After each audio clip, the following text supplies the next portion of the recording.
Good morning. 17 June.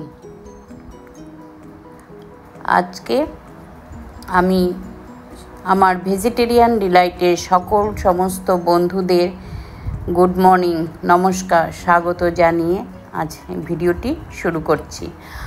আর আমার সকল ভাই বন্ধুদের ঈদ মোবারক এবং ঈদের অনেক শুভেচ্ছা।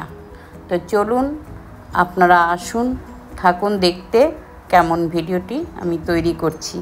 আজকে হচ্ছে আমাদের রেসিপি হাতে মাখা মসুর ডালের ডাল ভাপা বা ডাল সিদ্ধ বা ডাল সুপুরি, আপনারা যে যাই বলুন।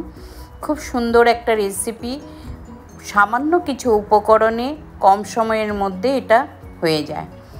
এখানে আমি নিয়েছি এখানে আলু, ডাল, টমেটো সবটাই আপনারা আপনাদের প্রয়োজন অনুসারে নেবেন। আমি আমার মতো করে নিয়েছি। এখানে আমি নিয়েছি প্রায় 200 গ্রাম নিয়েছি মসুর ডাল। ছোটোটা নিয়ে ভালো করে ধুয়ে পরিষ্কার করে আধ ঘন্টা ভিজিয়ে রেখেছিলাম। তারপর জল ঝরিয়ে আমি এখানে নিয়েছি একটা বড় আর একটা ছোট আলুকে এরকম লম্বা লম্বা স্লাইস করে কেটে ধুয়ে, একটা বড় টমেটোকে এরকম করে নিয়ে 4 থেকে 5টা কাঁচা লঙ্কা চিড়ে, তারপর সামান্য একটু হলুদ দিয়েছি, স্বাদ অনুসারে নুন, সামান্য একটু চিনি দিয়ে আর দেব এখানে তেল, কাঁচা তেল দিয়ে সম্পূর্ণ জিনিসটাকে সুন্দর করে একটু আলতো হাতে আমি ভালো করে একটু মিশিয়ে নেব। এইভাবে মিশিয়ে নিয়ে তারপর গ্যাসে একটি কড়াই বসিয়ে দিব। দিয়ে কড়াইতে আমি আর তেল কিছুই দেব না, কেন আমি যখন ডালটা মাখবো সেখানেই বেশ অনেকটা পরিমাণের কাঁচা সর্ষের তেল দিয়ে দেব। এখানে সর্ষের তেলেই রান্নাটা হবে।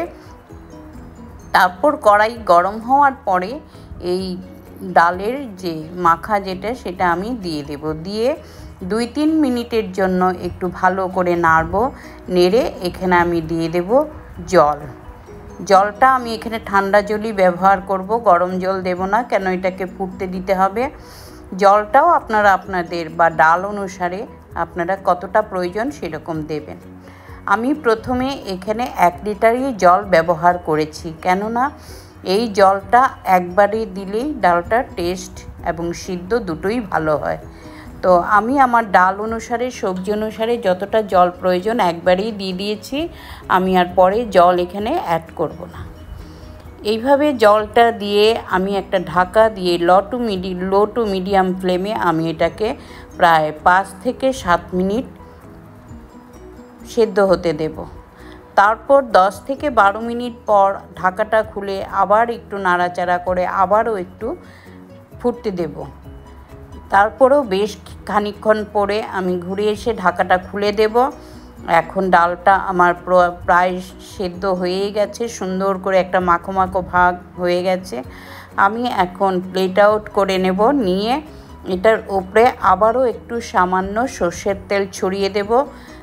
2-3টে কাঁচা লঙ্কা আমি দেইনি, আপনারা দিতে পারেন। আর ধনেপাতাও আমি এখানে ব্যবহার করিনি, আপনারা চাইলে ফ্রেশ কিছু কুচনো ধনেপাতাও এখানে দিতে পারেন, ভালো লাগবে। এই রান্নাটা অবশ্যই প্রথম পাতে গরম ভাতে, দিন হোক বা রাত, যখনই হোক আপনারা খাবেন, ভীষণ ভালো লাগবে।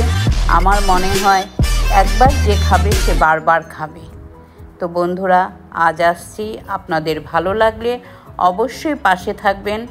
আপনারা ভালো থাকুন, সুস্থ থাকুন। আগামী দিন আগামী নতুন রেসিপির জন্যে আবার অপেক্ষায় থাকুন। আমি খুব শিগগিরই আপনাদের সঙ্গে দেখা করব। Thank you.